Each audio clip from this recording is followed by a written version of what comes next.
Industrial Nation, vous êtes bien sur Industrial Growth. On est ensemble pour une petite demi-heure d'un live.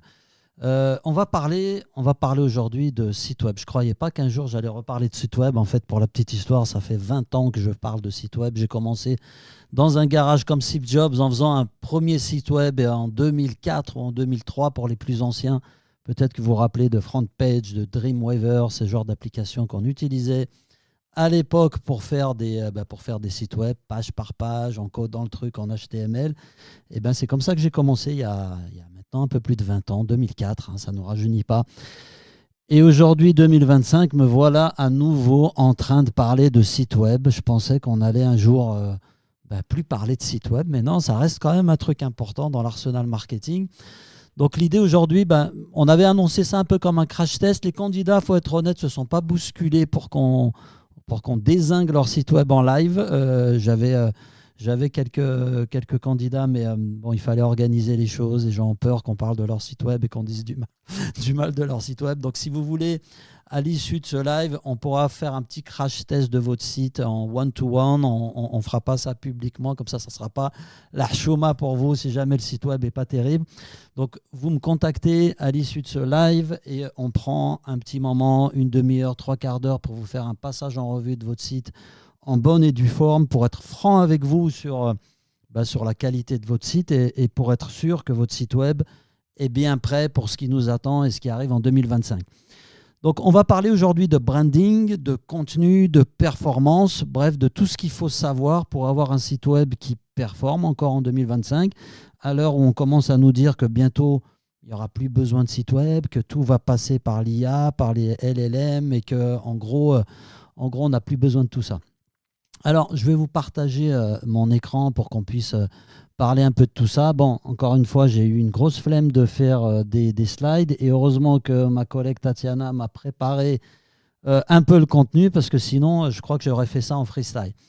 Ce qu'on va voir ensemble ce matin, pourquoi est-ce que la marque devient un facteur clé de performance? Ça aussi, j'aurais pas cru le dire un jour de cette manière-là. Moi qui suis très orienté ROI, etc., j'ai pendant longtemps cru que le branding, c'était pour faire de jolis logos et puis c'était en gros pour faire joli, quoi, hein, c'était pour la com. En fait, on revient aux fondamentaux et on se rend compte aujourd'hui qu'effectivement, le branding a toujours été et reste et peut-être encore plus aujourd'hui un élément qui est central dans la manière dont vous allez construire votre marketing, votre communication et notamment votre site web. Et donc, on va parler un petit peu de ça, de cette importance de la marque comme un facteur de performance aujourd'hui de votre site.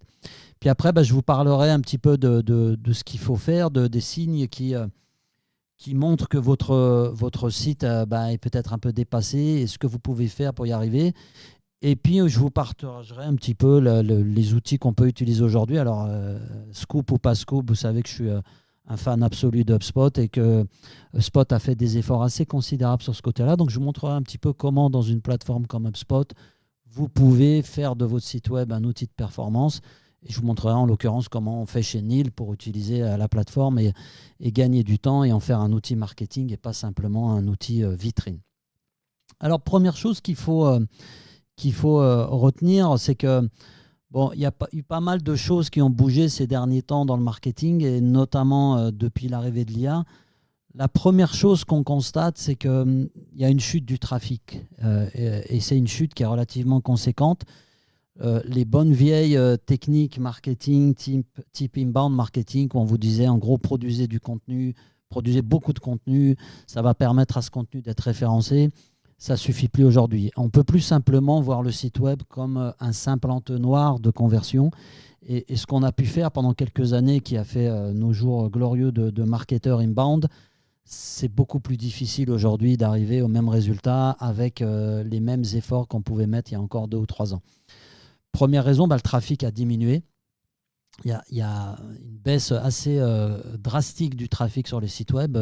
HubSpot avait même fait un article de blog il y a quelques mois en illustrant un petit peu comment leur trafic avait été complètement réduit par rapport au trafic qu'ils pouvaient avoir il y a encore quelques années et comment ils ont réagi à ça. Donc ce qui est sûr, c'est que le trafic baisse. Le trafic baisse pourquoi ? Parce qu'il y a tout un tas de plateformes concurrentes qui font en sorte qui font en sorte que les gens ne restent pas sur votre site. Tout le monde veut garder le visiteur chez lui. LinkedIn veut garder le visiteur chez lui, Google veut garder le visiteur, les LLM vont avoir tendance à donner la réponse directement, donc à garder le visiteur sur leur site. Et de manière générale, toutes ces plateformes qu'utilisent vos clients, vos prospects, vos visiteurs quotidiennement, eh ben, ces plateformes font en sorte de garder le client chez eux, de garder la personne chez elle. Donc il y a de moins en moins de raisons de venir sur votre site. Donc, du coup, il faut bien avoir conscience que ce funnel marketing, cet entonnoir-là, qu'on nous a bassiné pendant longtemps, bah, il ne marche plus des masses, quoi. Il marche encore, mais il n'est plus aussi performant qu'avant. Et de gros entonnoirs, on est arrivé à des tout petits entonnoirs. À la place, HubSpot propose un concept. Alors, on peut qualifier ça de concept un petit peu marketing. Ben justement, ils ont marketé le truc. Ils ont fait ça de manière totalement innocente, en lien aussi avec leur plateforme. Donc, on ne va pas se voiler la face. Mais en même temps, ils ont quand même packagé un petit peu ce que peut être le marketing d'aujourd'hui en 2025. Je ne l'ai pas dit, mais si vous avez des questions, j'ai un petit décalage, le temps de lire vos questions. Mais si vous avez des questions, si vous voulez que je traite un point en particulier, bah faites-moi un petit commentaire. Et normalement, j'ai quelqu'un qui attirera mon attention pour me dire que vous avez posé une question. J'essaye d'y répondre en live. Donc, la fin du funnel, on est passé au loop marketing. Qu'est-ce que c'est que ce loop? Bon, c'est un truc finalement assez simple. Pour moi, on revient quelque part aux fondamentaux du marketing. La première chose, c'est qu'on va travailler sur l'expression. Donc, vous voyez que le parcours est plus linéaire. Il ne s'agit plus d'un entonnoir, il s'agit d'une boucle infinie. Bon, les marketeurs sont toujours très forts pour trouver des nouveaux concepts à la con, là, mais le truc, c'est que ça marche, quoi. Première chose, première étape de cette boucle, de cette loupe, l'expression. En fait, comment vous exprimez votre marque, comment vous positionnez votre marque. Et ça, c'est super important à une époque où finalement, comme le contenu est devenu une commodité, qu'est-ce qui va vous différencier d'un concurrent ou d'un confrère qui raconte la même chose que vous? Vous êtes fabricant de machines ou vous êtes taulier? Bah, des tauliers, il y en a à l'appel, hein, et il y en a beaucoup qui savent manipuler la tôle et transformer la tôle. Vous avez beau avoir le parc machine le plus sexy, le plus moderne, il y a toujours quelqu'un qui fera des choses équivalentes en termes de qualité de son service autour de la tôlerie. Donc comment on raconte une histoire? C'est là que la marque intervient. Ce qui va vous différencier des autres tauliers qui racontent la même chose, ou des autres fabricants de machines, plasturgistes ou que sais-je, qui fabriquent la même chose que vous et probablement avec le même niveau de qualité, bah c'est quelque part la marque et c'est la manière dont vous vous exprimez, c'est la personnalité, c'est cette valeur unique que vous apportez. Donc cette marque-là, elle doit transparaître sur votre site quelque part. Donc la première chose à faire, c'est comment est-ce que je vais travailler à l'expression de cette marque. Puis ensuite, on va travailler sur comment je vais adapter ce message, cette valeur ajoutée, cette personnalité, cette voix unique que j'ai dans mon business, comment je vais l'adapter à mes différentes cibles. Quand vous vous adressez à des cibles dans l'aéronautique et dans la pharma, parce que vos produits s'adaptent à ces deux secteurs d'activité, bah vous avez deux segments de marché qui ont des problématiques complètement différentes ou qui vont avoir des points d'attention complètement différents. Donc, vous allez devoir adapter votre message à cette cible, à ce persona, à cet ICP, hein, ce profil du client idéal. Et donc, vous devez être capable de parler via votre site internet, via les différents messages que vous allez envoyer. Bah, vous devez être capable d'adapter automatiquement le contenu. Ensuite, il va falloir amplifier tout ça. C'est-à-dire qu'une fois que je me suis exprimé et que j'ai défini ma marque et que j'ai adapté mon message, le truc, c'est que comme de moins en moins de gens viennent sur votre site, hein, et ben, comment je vais amplifier le message et faire en sorte que les gens me trouvent là où ils sont. La règle numéro 1 du commerce, si vous ne la connaissez pas, je peux vous la rappeler. L'emplacement, l'emplacement, l'emplacement. Hein, c'est même les 3 premières règles du commerce. Donc, on va parler là où les gens se baladent, là où les gens sont. On essaye de les faire venir un peu chez nous, mais en règle générale, si vous vous mettez dans un endroit où il y a déjà beaucoup de trafic, vous avez plus de chances que les gens rentrent dans votre boutique. C'est exactement la même chose qui est en train de se passer, donc il faut qu'on amplifie notre message pour qu'on puisse être visible là où les gens sont. Et là où les gens sont aujourd'hui, c'est quoi? C'est les réseaux sociaux et probablement 2 ou 3 réseaux sociaux qui trustent l'essentiel du trafic aujourd'hui. Hein. Dans le milieu B2B, je pense surtout à LinkedIn. Vous avez les différentes plateformes de Meta, Insta, Facebook, etc., qui sont encore très très présents. Et vous avez aussi des plateformes comme TikTok qui ont émergé il n'y a pas si longtemps que ça, Snapchat, si vous visez une population qui est sur ces réseaux.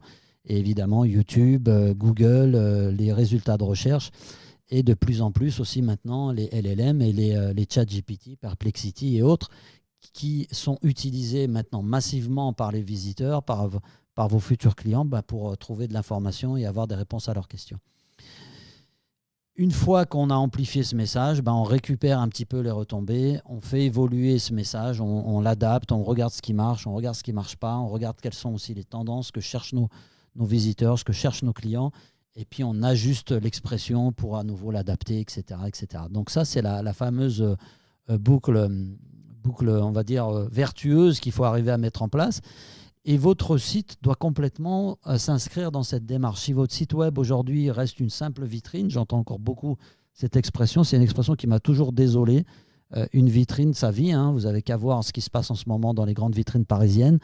Tous les mois, toutes les semaines, à l'arrivée de Noël, à l'arrivée d'Halloween, à l'arrivée des différents événements qui se passent dans la vie de la société, les vitrines sont aménagées, sont mises en forme, sont améliorées. Si votre vitrine elle reste figée dans le temps, ce n'est pas une vitrine qui va attirer le chaland, quoi. Donc c'est exactement la même chose pour votre site web. Si vous en faites une vitrine, à minima, faites-en une vitrine qui vit, qui bouge, qui raconte des histoires, qui exprime votre valeur ajoutée, ce qui vous rend unique, votre personnalité, votre voix dans votre business. Et ça, c'est le site internet qui le fait encore. Une tendance importante, je vous raconte tout ça un peu en vrac, vous m'excuserez, mais c'est des choses qui me paraissent importantes de vous partager. Une tendance importante, c'est que quand on veut faire vivre cette vitrine, quand on veut mettre en œuvre un peu cette loupe, on va avoir tendance vite à utiliser l'IA, et ça serait une erreur de ne pas le faire aujourd'hui. Vous pouvez aujourd'hui très facilement créer le contenu. Ce qui était un peu la barrière il y a encore quelques années sur la différenciation quand on voulait mettre en place une stratégie inbound, il suffisait par exemple d'avoir une stratégie de création de contenu offensive, ce qui n'était pas donné à tout le monde parce qu'il faut avoir des compétences en interne pour écrire, pour bien écrire, pour interviewer des experts, pour partager l'expertise de gens qui ont peut-être un discours un peu trop ingénieur et qu'il faut vulgariser pour que nos clients, nos prospects puissent comprendre de quoi on parle. Ce n'était pas une qualité ou des compétences qu'on avait facilement en interne. Donc on sous-traitait, on externalisait, ou quand on pouvait le faire, on le faisait. Mais en plus, on avait la difficulté à faire du volume. Ça coûte vite cher de faire du volume. Ce n'est plus le cas aujourd'hui. On peut créer du volume. On peut faire du contenu avec des volumes très importants, très rapidement. Il y a même des gens sur LinkedIn qui vous proposent d'automatiser tout ça avec des prompts magiques qui se connectent à plein de trucs et qui font en sorte que vous avez une espèce d'usine à contenu. Donc, il va falloir se différencier. Je l'ai dit tout à l'heure, quand tout le monde raconte la même chose sur vos produits, ça suffit plus. Le produit lui-même suffit plus, sauf si vous avez une innovation de malade que seul vous vendez. Il va falloir derrière que votre marque, votre point de vue, votre identité éditoriale, l'esthétique, la posture que vous allez adopter dans votre business fasse la différence. Vous ne pouvez plus vous permettre d'être un Wikipédia, quoi. Il ne suffit plus aujourd'hui de faire un article sur les règles pour produire une bonne pièce en tôlerie, ça ne suffit plus. Il faut amener votre point de vue unique. Si vous êtes un fabricant de machines, quelle est votre position, quelle est votre posture unique dans votre business qui vous différencie des autres et qui fait qu'on va venir lire vos contenus versus un contenu, on va dire, standard qui raconte la même chose que tous les autres. Donc ça, c'est une vraie tendance de fond et l'IA nous permet d'aller plus vite, peut nous aider à faire tout ce travail-là. Il ne faut pas s'en priver, hein. Il faut utiliser l'IA pour aujourd'hui créer ces contenus-là, mais il faut l'utiliser de la bonne manière. Si c'est pour produire des contenus pourris, l'IA ne va pas vous résoudre le truc, quoi. L'idée, ce n'est pas de faire plus de contenu et plus de contenu pourri. L'idée, c'est d'utiliser l'IA pour franchir cette barrière de la productivité, en gros, pour se dire, aujourd'hui, j'ai l'IA qui m'aide à créer du contenu, mais je peux aussi amener mon grain de sel et utiliser l'IA pour produire un contenu qui soit unique, qui soit différenciant, qui corresponde à mon identité. Ce que je disais tout à l'heure, j'insiste un peu là-dessus, les coûts d'acquisition explosent. Pour avoir le même niveau de trafic aujourd'hui, il faudrait produire des efforts beaucoup plus important. Je n'ai pas fait les calculs, mais ce qui est sûr, c'est que nous, chez Neil, par exemple, on produisait beaucoup de contenu. On a un peu ralenti parce qu'on se rend compte que c'est une course effrénée qui ne produit pas plus de résultats. Donc, il y a quelques temps, on était autour de 10-15 000 visites par mois en fonction des saisons et de l'activité. En gros, l'été, un petit peu moins que le reste de l'année. Mais on avait quand même un trafic qui était relativement conséquent. Ce trafic, aujourd'hui, il est tombé à moins de 5 000 visites, alors que nos efforts ne se sont pas arrêtés. On produit toujours beaucoup de contenu. Et il faut bien accepter cette réalité. C'est que le trafic, il a tendance à être divisé par 3, divisé par 2 si vous avez de la chance. Donc ça, c'est une réalité qu'on constate chez beaucoup de nos clients, chez beaucoup de nos confrères, chez beaucoup d'acteurs du marketing qui confirment tout ça. Il y a une baisse très très importante du trafic et donc il y a une baisse importante des leads qu'on peut attirer, sauf si vous avez bien fait le job. Bien fait le job, pourquoi ? Parce que comme on a une explosion des dépenses et que le trafic, la génération devient de plus en plus compliqué, donc le coût d'acquisition augmente, on remarque aussi qu'on a des meilleurs taux de conversion si vous avez bien fait le job sur votre site. Et ça, j'y reviendrai tout à l'heure. Bon, la tendance numéro 4, le site web devient le premier lieu d'expérience de marque. J'en ai déjà parlé, je vais passer assez rapidement là-dessus, mais ça veut dire aussi qu'il ne faut pas hésiter à s'inspirer de ce qui se passe dans le B2C. Le graphisme, la qualité, l'univers, c'est important. Il y a plein d'exemples de chaînes ou de sites internet ou de chaînes YouTube ou de comptes TikTok très B2B que vous pouvez voir liés à l'industrie. Moi, je suis un fan absolu de la chaîne Titan of CNC. C'est des gars qui montrent des machines toute la journée à l'américaine, là, avec des gros sons de hard rock. Voilà, il y a cette esthétique-là. Vous pouvez trouver une certaine esthétique en fonction de votre secteur d'activité. Je ne vous dis pas de faire comme Titan of CNC, mais c'est un exemple de choses qu'on voit aujourd'hui dans le secteur Indus. Les gens sont en recherche de visuel, de qualité, d'expérience, beaucoup plus que de simplement avoir un truc technique qui nous explique que la machine est capable de faire telle ou telle chose. Montrer les choses. On a la possibilité, par exemple, de faire de la vidéo assez facilement aujourd'hui. C'est accessible à tout le monde avec un smartphone ou un drone si vous voulez faire des choses sympas. Et ça a un impact important et ça fait la différence aujourd'hui. Et puis une dernière chose sur le branding, j'y reviens parce que ça c'est un peu quelque chose aussi qu'on oublie quand on veut faire du marketing indus. Votre site internet, votre branding, il fait partie de la valorisation de votre marque. En fait, si vous avez une marque forte, vous avez une boîte qui a plus de valeur, donc vous pouvez valoriser effectivement quand vous allez faire du M&A, de l'acquisition, ou si un jour vous décidez de vendre votre boîte, parce qu'il faut aussi avoir ça en tête, que c'est des sorties possibles pour des dirigeants industriels. La valeur de la marque est quand même importante aujourd'hui. Elle est prise de plus en plus en compte par les fonds, par les gens qui vont acheter votre boîte. Si votre boîte a une marque, moi je l'ai vu sur des clients qui ont vendu leur boîte, des clients qu'on avait accompagnés justement à créer un site internet qui soit un générateur de leads, qui ait une marque forte. Il n'y a pas photo dans le poids qu'avait cette marque dans la stratégie de vente de la boîte quand elle a été vendue. Ça a contribué de manière importante, on va dire, à la valorisation de la boîte. Des signes que votre site ne reflète pas votre marque. Je ne vais pas faire l'affront de montrer certains sites. Pour faire simple, si votre site est un peu vieillissant, si vous êtes allé chercher un CMS à l'ancienne, un peu spécifique, parce que votre agence vous a dit qu'elle avait son propre CMS, etc. CMS, pour ceux qui ne savent pas, c'est un système qui permet de générer des contenus. Si votre site web il est un peu long à charger, s'il a un score mauvais par rapport à sa vitesse, à sa lenteur, si ça vous prend 2 semaines pour pouvoir produire un contenu, modifier une page parce qu'il faut appeler le prestataire ou il faut mettre les mains dans le code, vous avez clairement un problème et c'est un signe fort que votre site il est plus trop à la page. Il a beau être joli, mais si à chaque fois qu'on doit faire une modification, il faut se mettre d'accord avec la terre entière, c'est compliqué. Donc plutôt que de vous lister tout ça, alors tous ces contenus que je vous présente, vous pourrez y avoir accès. Je vais vous mettre le lien en commentaire. Vous pourrez avoir accès à cette page-là. Donc j'ai mis une petite checklist et un certain nombre de choses. Mais ce que je veux faire, plutôt que de vous lire un peu cette présentation, je vais vous montrer un peu à quoi ça peut ressembler. Un site qui est plutôt bien foutu. Moi, il y a un site que j'aime beaucoup. Alors, j'aurais pu prendre plein d'exemples, mais je suis assez fan de ce site-là parce qu'ils ont une CME. Alors, c'est un site américain, mais c'est celui qui me vient en tête quand on me demande un exemple de site lié à l'industrie qui a une belle réussite. Il se trouve que la personne qui gère le marketing chez eux, MJ Smith, c'est quelqu'un que j'avais interviewé sur le podcast. Je vous conseille de suivre son compte si vous vous intéressez au marketing industriel. Elle donne plein de conseils.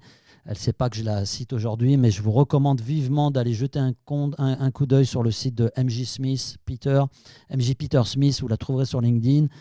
C'est la CMO de Collab. Collab, c'est une boîte qui est en train de monter massivement. Vous voyez qu'ils viennent de faire une levée de fonds de 72 millions et qui a pour objectif de révolutionner la manière dont on partage le travail chez les ingénieurs quand on est au stade du CAD, quoi, de la conception assistée par ordinateur, de la CAO.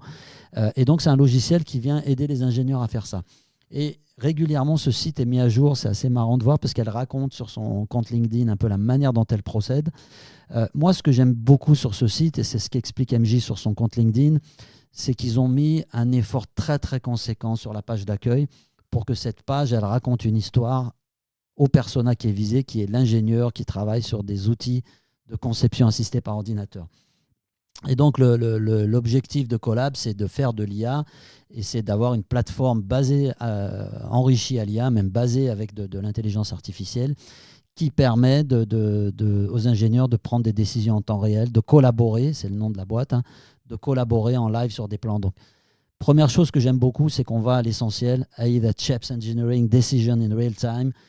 Et on est tout de suite dans un univers où on reconnaît l'univers de l'ingénieur. Quand vous faites des designs virtuels avec Collab, vous partagez automatiquement votre expertise directement en live sur la plateforme et vous pouvez collaborer, vous le voyez directement ici. Il y a une petite vidéo qui montre une démo de l'outil. Ça, par exemple, si vous vendez des machines ou si vous vendez des choses qui sont visuelles comme des logiciels, il n'y a pas de raison de ne pas le montrer. On a de la vidéo aujourd'hui, sachant que c'est la première chose que veulent voir les gens. Moi, j'ai beaucoup d'industriels qui me disent tout le temps, si j'arrive à amener l'acheteur ou mon futur client dans mon usine pour lui montrer mes machines et la manière dont on bosse, c'est quasiment gagné, le deal est gagné. Montrez-les en vidéo en attendant de pouvoir les emmener, montrez à quoi ressemblent vos machines. Et vous remarquerez aussi sur les réseaux sociaux, notamment LinkedIn, que les gens qui montrent leurs machines, par exemple, ou leurs produits, c'est des posts qui fonctionnent bien. J'ai vu un post liké là, d'une machine qui arrive à 2000, je ne sais plus combien, de 12 000 tours par minute, je n'ai plus en tête le chiffre, mais qui montre une performance qu'a réussi le fabricant de cette machine à faire et qui le montre en vidéo. Le post cartonne. Donc c'est ça que les gens veulent voir. Ils veulent voir concrètement à quoi ça ressemble. Ensuite, on a de la preuve sociale. Voilà les références avec qui bosse Collab, hein, des grands noms de l'industrie, Lockheed Martin, General Electric, Schneider, Triumph, etc. Et puis derrière, vous avez vraiment la manière dont ça fonctionne en fait. Comment fonctionne le logiciel avec vraiment tout un parcours. Donc cette page, on voit qu'elle a été pensée, qu'elle a été réfléchie avec le parcours utilisateur en tête. Puisqu'on a ici exactement l'ensemble du parcours client et on retrouve les pain points, en fait, les rappels, les délais, les programmes qui sont délayés, qui sont retardés parce qu'on n'a pas su collaborer, parce qu'on n'a pas échangé les bons fichiers, parce qu'il y a beaucoup de pages ou de guidelines à aller valider, parce que peut-être des choses qu'on a fait par le passé n'ont pas été documentées. On a ici les pain points, les challenges de l'ingénieur qui est en train de documenter ou qui est en train de travailler sur un document. Quand les documents et les process fail, you fail. Et ça, c'est un message important puisque quand on est un ingénieur qui design des produits avec de la CAO, on a ce genre de problématique. Et les ingénieurs les plus expérimentés, ils ne peuvent pas être dans toutes les revues. Donc, vous voyez un petit peu le parcours. En fait, ça, c'est du verbatim que probablement les équipes marketing d'MJ ont entendu de la part des clients. Et donc, avec Collab, on n'a pas besoin d'y être. Je ne suis pas en train de faire la pub de Collab, mais je vous montre une page d'accueil qui raconte une histoire, qui est centrée sur les problématiques du client. Donc, c'est un peu dans cette direction que vous devez aller si vous décidez de faire de votre site Internet autre chose qu'une simple vitrine. Donc, vous pouvez ensuite trouver ce que peut faire le logiciel. Voilà, traquer, organiser votre connaissance as a byproduct of review, pas une étape supplémentaire, déployer des agents AI, entraîner sur la connaissance collective de votre organisation et qui vont aider vos ingénieurs à aller beaucoup plus vite dans le design. Et puis, une question qu'ont dû poser aussi des ingés, comment connecter ça à vos outils PLM et vous avez là un outil qui est extrêmement performant qui vous permet d'aller très très vite dans le déploiement de vos plans et dans la gestion du cycle de vie produit. Voilà, je vous laisserai aller voir ce site, vraiment bien foutu. Pour moi, c'est un très très bel exemple. Et je vous recommande encore une fois d'aller suivre notre ami MJ Peters sur sur LinkedIn parce que c'est pour moi une des marketeuses industrielles les plus inspirantes aujourd'hui. Quand je cherche des nouvelles idées ou quand je cherche des tendances, je vais voir les posts de MJ qui sont extrêmement inspirants. C'est pas une personne extrêmement connue, mais c'est quelqu'un qui sait de quoi elle parle. Je reviens un petit peu à notre fameux loop marketing. Et encore une fois, si votre site internet n'est pas en mesure de vous aider à mettre en musique ce mouvement, là, cette boucle infinie, vous avez un petit problème. C'est-à-dire que si aujourd'hui, votre site web, il faut encore une fois prendre 2 semaines pour mettre à jour une page, il faut aller mettre les mains dans le code, l'interface n'est pas facile à modifier et que votre site internet ne vous permet pas de mettre en musique tout ça, vous avez probablement déjà ici un premier problème. Alors, je vais vous montrer un peu comment HubSpot le fait. Vous n'êtes pas obligé de le faire avec HubSpot, mais sachez qu'HubSpot le fait. Et je vais vous montrer comment on peut illustrer justement cette boucle vertueuse, exprimer la marque, adapter le message, amplifier le message et ensuite mesurer, le faire évoluer. Et il se trouve que HubSpot a parfaitement construit son produit autour de cette loupe. Ce n'est pas un hasard, évidemment, hein, mais on peut leur faire confiance. On sait qu'historiquement, c'est eux qui étaient à l'origine du mouvement inbound marketing. C'est eux qui ont à un moment donné conceptualisé tout ça. Et aujourd'hui, quand on parle marketing, on a une plateforme comme celle d'HubSpot qui est extrêmement bien foutue. Alors, faites pas attention aux petites notifications. Ici, vous êtes déjà, quand on parle d'expression de la marque, vous êtes sur la partie identité de marque de la plateforme. Et donc, en général, quand vous allez devenir client d'HubSpot, vous allez commencer par ça. Vous allez exprimer votre marque à l'intérieur de la plateforme. Et la plateforme, ensuite, grâce à l'IA, grâce à tous les outils qu'elle a à l'intérieur, va s'appuyer sur ce ton-là. Si vous n'avez pas HubSpot, ce n'est pas grave, mais ça veut dire que vous devriez commencer par là et dans votre équipe ou dans votre organisation marketing, commencer à poser les choses. Il y a encore beaucoup d'équipes marketing qui n'ont pas documenté ça. Donc, je vous recommande de documenter c'est quoi l'univers graphique, c'est quoi les logos, comment on a le droit de les utiliser. C'est le fameux brand book qu'ont beaucoup de boîtes, mais qui est mis dans un dossier quelque part et que personne ne maîtrise ou que personne n'en a en tête.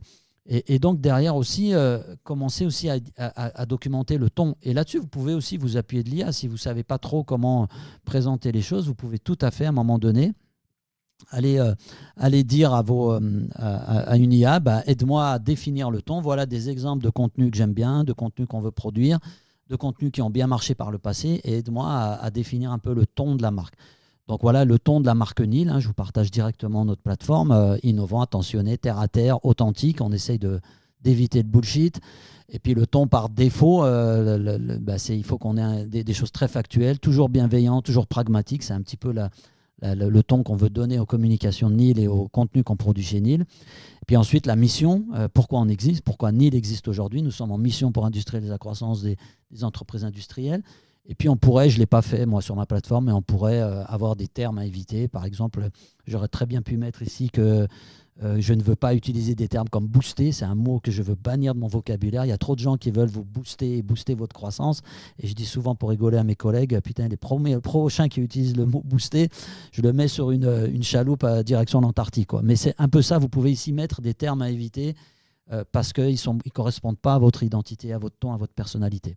Donc, si vous ne le faites pas dans une plateforme dans HubSpot, faites-le dans un Notion, dans un Google Drive, dans un espace accessible à tout le monde. Mais de grâce, faites en sorte que ça soit accessible et que tout le monde ait ça en tête quand il est en train de drafter, de créer des messages pour la marque, quoi. Et puis après, des éléments de contexte supplémentaires. À qui est-ce qu'on s'adresse? Quel est notre secteur d'activité? Quel est notre six-secteur? Quels sont les mots-clés liés à mon business? Dans mon cas, c'est marketing, advertising, agency, automation, etc., CRM, tout ce que vous imaginez. Si vous êtes fabricant de machines, c'est peut-être machine spéciale, tôlerie, robotisation, automatisation, etc. Imaginez un peu tous ces mots-clés ou toutes ces balises clés qui sont importantes pour votre business. Et puis, vous pouvez derrière aussi commencer à réfléchir un peu à des clients. Quels sont les clients qu'on a. Donc là, dans le CRM, on voit qu'ici, j'ai des clients qui ont une bonne réception de nos services, donc des références clients, etc. Je ne vous parle pas des difficultés, mais on a aussi, par exemple, dans le CRM, des choses peut-être que vos clients vous font remonter pour lesquelles ils ne sont pas contents. Vous pouvez aussi utiliser tout ça pour créer un peu des éléments de contexte. On va pouvoir optimiser les canaux. Ça veut dire qu'en fonction des canaux, je peux adopter un ton différent. Donc peut-être que par exemple, pour mes emailing, je vais ajuster le ton et je ne vais pas utiliser tout à fait le même ton et la même personnalité. Peut-être que dans mes emails commerciaux, je préfère utiliser un ton beaucoup plus familier. C'est un exemple, hein, vous n'êtes pas obligé de le faire. Mais je vais pouvoir adapter un peu tout ça. Donc si vous ne le faites pas dans une plateforme comme HubSpot, à minimum, documentez-le.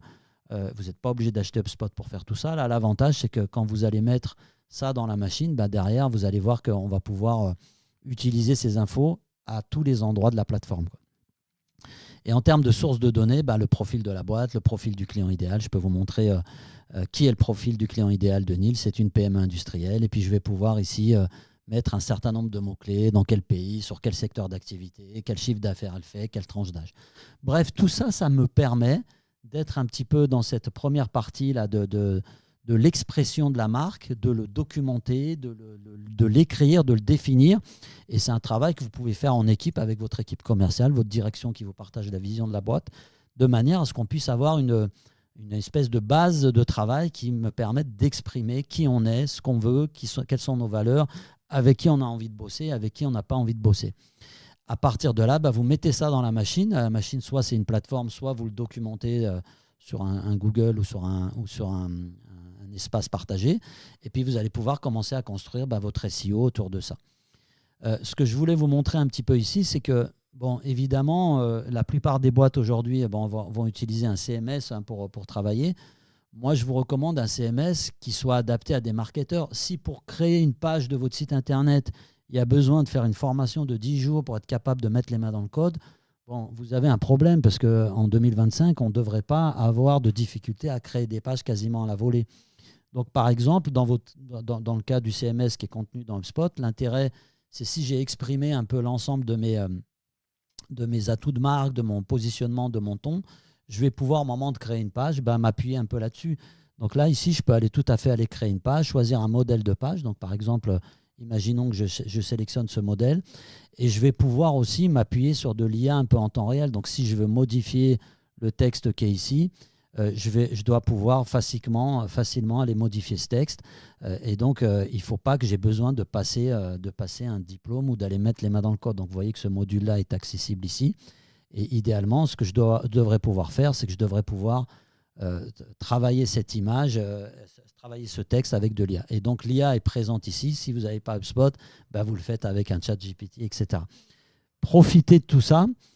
Une petite remarque au passage, ce que je vous ai montré sur l'expression de la marque, vous pouvez aussi vous créer un chat GPT un peu, si vous utilisez chat GPT ou une autre plateforme LLM, vous créez un GPT un peu personnalisé et puis vous l'alimentez avec tout ça. Ce qui fait qu'à chaque fois que vous allez le questionner, ce GPT personnalisé, à chaque fois que vous allez le questionner, il va s'appuyer sur la nourriture que vous lui avez donnée en amont. Donc, par exemple, votre ton de marque, les messages que vous voulez faire passer, vos missions, vos clients, etc. Et il va vous produire un contenu spécifiquement pour ça. Utilisez massivement l'IA pour produire vos contenus. Donc, encore une fois, l'IA pour vous aider à produire les contenus, à condition d'avoir une marque documentée, d'avoir exprimé un peu qui vous êtes et d'avoir défini un peu votre branding de manière forte, assumée et surtout documentée. Puis après, un bon CMS qui vous permet d'aller vite. Donc, l'intérêt d'un CMS moderne, vous en avez un exemple ici. Je fais l'article d'HubSpot, mais il y a d'autres CMS qui sont aussi très bons sur le marché. WordPress en est un. L'inconvénient de WordPress, c'est qu'il faut gérer derrière l'hébergement, les mises à jour, etc. Et ça peut être parfois un peu perturbant si on n'a pas un petit profil technique. L'intérêt d'une plateforme centralisée comme HubSpot, c'est que les contenus de page web, elles sont à l'intérieur de la plateforme et qu'on a un seul outil. On n'est pas obligé de se connecter à 36 000 outils avec tous les inconvénients que ça peut représenter. Donc, l'idée, c'est que je dois pouvoir mettre à jour mon contenu très facilement, ajouter des boutons, ajouter des images sans que ça soit une galère et si possible, idéalement que ça soit aussi connecté à mes autres outils. Donc, par exemple, ici, si je veux modifier l'image, je dois pouvoir la remplacer. Si potentiellement je n'ai pas d'idée d'image ici, je dois pouvoir aller la générer avec de l'IA et HubSpot vous permet de faire ça. Hein. Vous allez pouvoir décider du style de l'image, etc. Ou je dois pouvoir peut-être aller chercher des images disponibles sur des plateformes que je vais pouvoir retrouver. Et enfin, si j'ai besoin, je peux aussi aller simplement charger une image depuis mon URL. Si vous utilisez Adobe Express ou Canva, par exemple, vous pouvez aussi connecter la plateforme à Canva. C'est un outil qui est très utilisé par les marketeurs. Et je vais aller chercher un modèle d'images que je vais pouvoir créer directement dans Canva et uploader au moment de créer ma page. Bref, il faut que ça soit fluide, il faut que ça soit facile. Sinon, vous avez un gros problème et votre site web est probablement un peu en retard. Donc, c'est un petit peu ce que je voulais vous montrer avec le CMS HubSpot. Là, je vous parlais tout à l'heure du profil du client idéal. Il faut aussi que votre CMS vous permette de monitorer la manière dont vous êtes référencé. Donc, une plateforme comme HubSpot, mais c'est aussi le cas d'autres plateformes. Hein. Je ne fais pas uniquement l'article, même si je vous invite fortement à aller voir ce qu'on peut faire avec HubSpot. J'ai un outil qui est inclus, qui va me permettre aussi de réfléchir à ma stratégie SEO. Donc, en termes de recommandations SEO, quelque chose qui est très important aujourd'hui, enfin qu'il est depuis quelques années, mais qui est toujours très important, c'est d'organiser vos contenus en cocon sémantique ou en ce qu'on appelle en anglais en topic cluster. Par exemple, si vous avez un sujet vidéo marketing ou service client dans l'industrie ou site web dans l'industrie, j'essaye de réunir un ensemble de contenus sur mon site, une page pilier, et puis un certain nombre de contenus satellites qui répondent à toutes les questions qu'on peut avoir autour d'un site web dans l'industrie. Donc, je vous prends par exemple un sujet, un topic cluster autour comment mettre en place une stratégie marketing dans l'industrie. Ça, c'est une page pilier. Et j'ai essayé d'identifier différents contenus qui peuvent alimenter ce contenu pilier. Comment auditer sa stratégie, comment mesurer efficacement les retours, cette étape pour mettre en place sa stratégie, comment cibler l'acheteur industriel, cet exemple d'utilisation du mobile dans sa stratégie, etc. Donc, tout un tas de contenus connexes qui peuvent compléter un peu ce sujet central qui est la stratégie marketing dans l'industrie. Et donc, une plateforme comme HubSpot, elle vous aide à mesurer tout ça, puis elle vous aide derrière à mesurer aussi les performances des différents contenus. Est-ce que les liens fonctionnent? Est-ce que le lien n'est pas cassé? Vous voyez que si j'ai quelques liens qu'il faudrait qu'on vérifie, et qui vous permet d'être sûr que vous avez planifié l'ensemble des sous-contenus. Donc, vous avez un outil qui vous permet de gérer le SEO directement dans la plateforme. Et ça, c'est super important. Vous ne pouvez pas travailler sur votre site web, industriel ou pas industriel, si en même temps, vous n'avez pas un pilotage fin des performances. Donc, c'est un petit peu ce qu'on a ici. On adapte, on paramètre pour les clients, on amplifie. Je vais vous montrer ça dans 2 secondes. Et il faut qu'on puisse mesurer les résultats pour pouvoir mettre en place des évolutions. Donc, gardez-le en tête. Votre site web devrait être aussi, en même temps, le CMS que vous allez utiliser, une plateforme qui vous permet de mesurer les performances. Il y a aussi des outils très très bons sur le marché. Ça fait longtemps que je n'ai pas touché à ça, mais je sais que SEMrush, Moz, Ahref ou d'autres plateformes peuvent vous aider à piloter un peu tout ça. C'est connecté à votre site web et puis on peut mesurer un peu les performances. Mais dans tous les cas, il faut que vous ayez un peu ça en tête.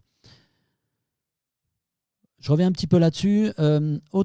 Si on reste un peu sur notre boucle machine, donc on a exprimé notre marque, on a construit un univers graphique, des mots, des textes, des pages, grâce à un super CMS qui nous permet d'adapter le message en fonction du profil.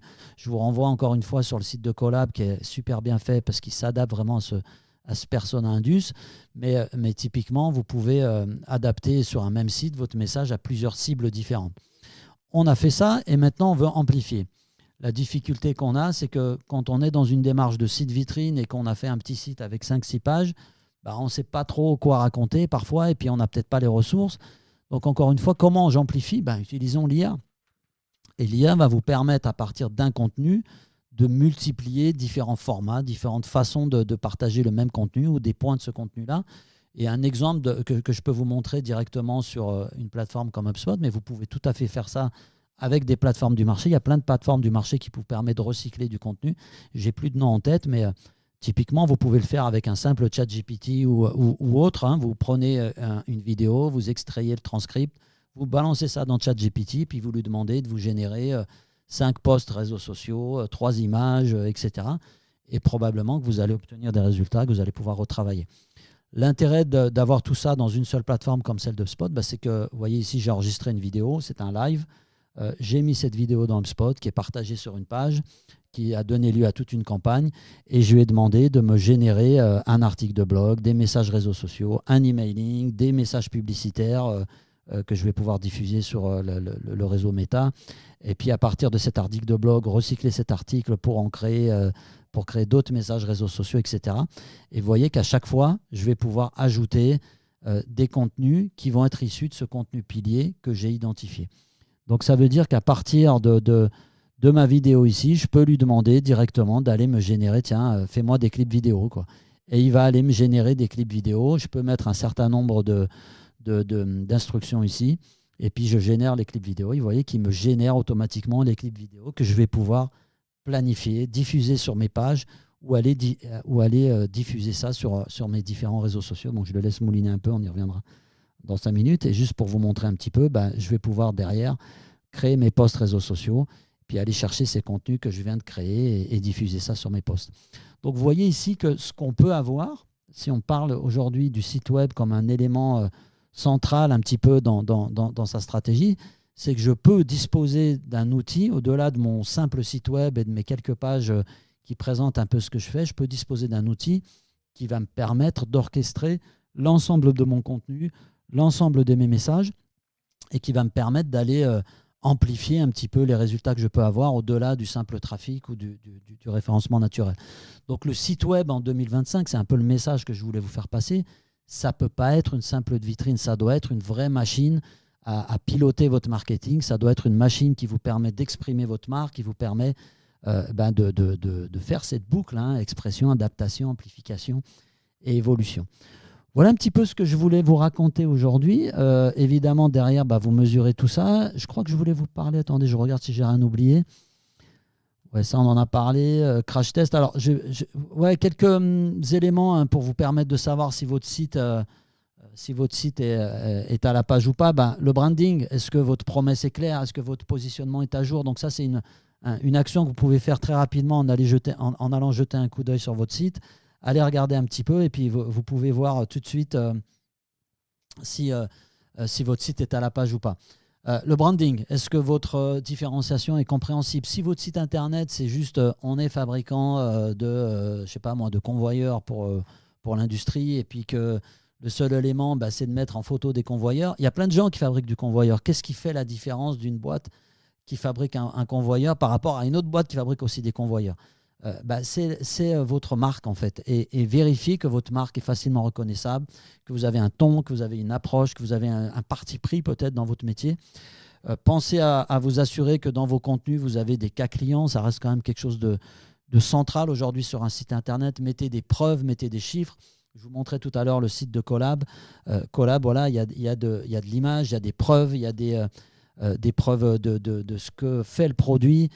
Vous avez des preuves sociales avec des logos. Vous avez des 40% faster time to market. Et ça, c'est un client qui le dit. C'est le patron de Ford Pro qui dit ça. Donc, vous avez comme ça des choses à mettre en avant autour on va dire, des preuves sociales que peuvent apporter vos clients ou les résultats que vous obtenez avec vos clients. Faites en sorte que vos pages qui présentent votre offre ou vos produits ou vos services soient orientées vers la valeur qu'elles apportent aux clients. Je reprends encore une fois l'exemple de Collab. Si je prends une page sur Secure Data Sharing, Keep Design Data Secure, on s'est orienté sur une problématique client. C'est pas orienté sur la technicité du produit en fait. Et ça vous dit directement ce que peut faire le produit. Partager des choses directement depuis le PLM sur votre espace Collab. Ouvrir des fichiers CAD dans son navigateur, organiser les révisions et les modifications du fichier, collaborer. Donc, on est sur des verbes d'action de ce que va faire le prospect. On n'est pas sur on a mis le meilleur truc, ou on a utilisé tel techno, etc., etc. Faites en sorte que ça soit à jour, évidemment, ça, je n'ai pas à le dire, mais si votre site internet ou la dernière mise à jour date d'il y a 5 mois ou 6 mois, c'est un peu dommage, quoi. Donc faites en sorte qu'on ait vraiment l'impression que le truc est à jour et qu'il vit.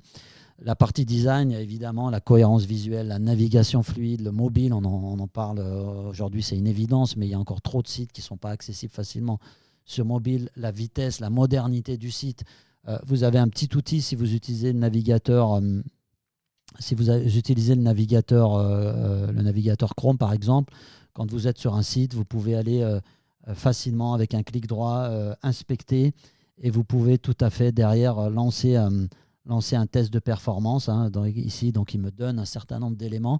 Donc amusez-vous à faire ce petit clic droit et vous pouvez aller lancer un test, lancer un nouveau Lighthouse. Je ne vais pas le faire là en direct, mais on peut avoir accès à des éléments de performance très facilement et lancer des tests très facilement sur un site internet.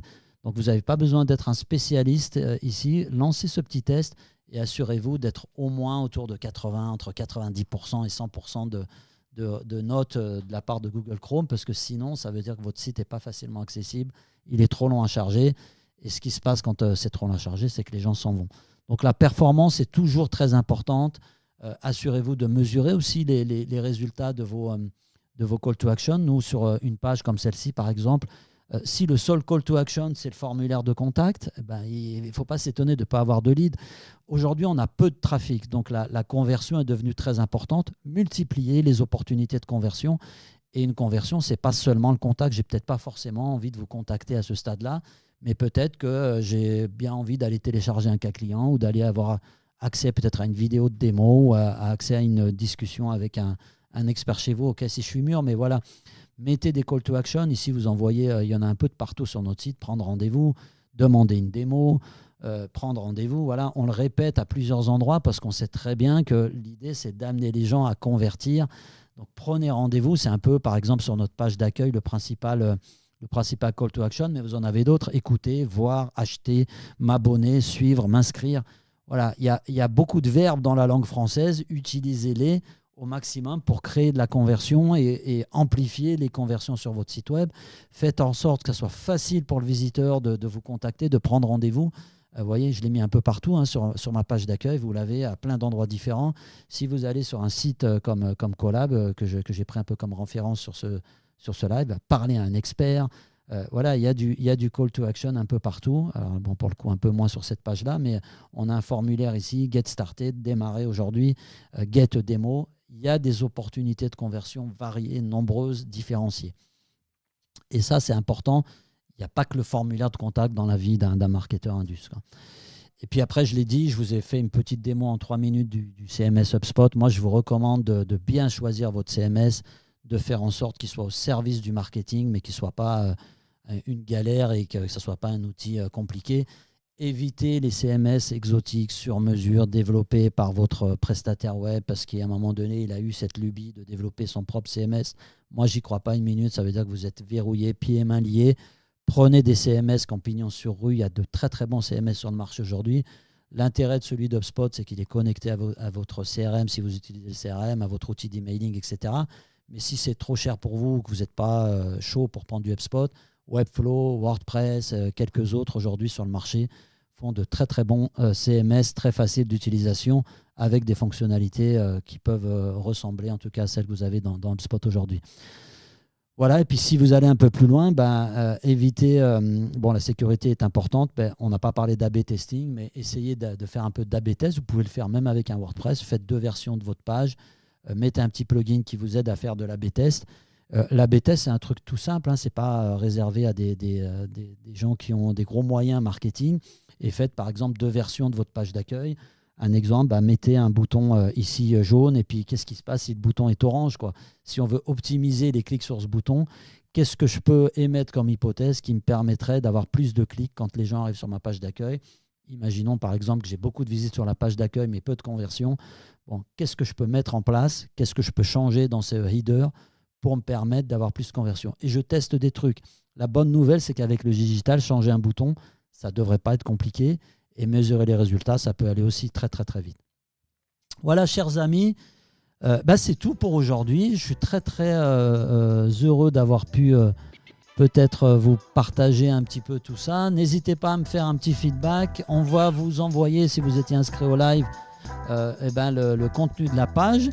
Faites-moi un petit like sur YouTube, sur LinkedIn, sur les différents réseaux pour mettre un peu en avant cette vidéo. Et puis, je suis à votre dispo si vous avez envie qu'on fasse un petit crash test de votre site et qu'on compare votre site par rapport à ces bonnes pratiques que je vous ai partagées ici. Faites-moi un petit message privé ou envoyez-moi un petit message et on organise une petite session dédicacée rien que pour vous, pour crash tester votre site web. Adios amigos, à bientôt.